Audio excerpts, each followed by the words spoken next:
పాప ఈ రోజు రజసప్తమి అంట కదా తలస్నానం చేయాలని నమ్మ ఏంది జిల్లేడాకులు తెస్తున్నావా? ఎందుకా జిల్లేడాకులు తింటాదేమరా మీ చెల్లె? జిల్లేడాకులు తెచ్చుకున్నదా?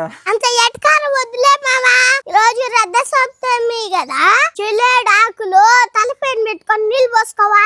అవి చిన్నప్పుడు చేశారు మా వాళ్ళు, ఇప్పుడు కూడా నమ్ముతున్నారు మీరా? నీ చిన్నప్పుడు సూర్యుడు వస్తున్నాడు, ఇప్పుడు రావటంలే. ఈ లోకం అంతా చీకటి కంపేస్తున్నారే. ఏంది మీ తెల్లారితో మా అన్నతో మాట్లాడుతున్నారా? జిల్లేడాకులు దామని ఎంతసేపు అయింది మీకు? ప్రతి రథసప్తమికి ఈ మాదిరిగా జిల్లేడాకులతో స్నానం చేపిస్తామా?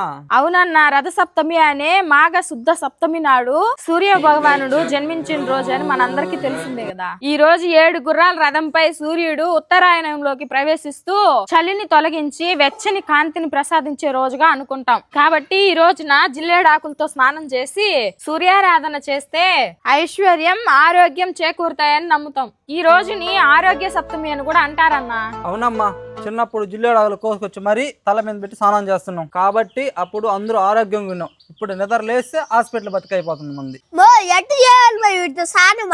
ఇలా జిల్లేడాకుల్ని బోలేసి నెత్తిని పెట్టి ఇలా 3 చెంబులు నీళ్లు తల మీద పోసి ఈ జిల్లేడాకులు తీసేసి తల స్నానం చేయాలి. ఒక్క రోజన్నా ముందు మాంసం తినుకుంటా ఉండు. అది మాత్రం జరగదమ్మా. ఏం బావా? చేస్తే చెయ్యండి, లేకపోతే పోండి. ఓమ్యా నువ్వు పదబా, మనం ఏం చెప్పు పదమా. ఉండరా బావా, ఈ రోజు నా పిల్లకాయలకి జిల్లేడాకులు పెట్టి స్నానం చేపించి ఆ సూర్య భగవాన్ మొక్తానా. ఆ సూర్య భగవానుడు ఆరోగ్య ప్రదాత ఆశీస్సులు పొందాలి. ఈ రోజు ఎలాగైనా మా ఇల్లు ఆరోగ్యంగా ఉండాలి.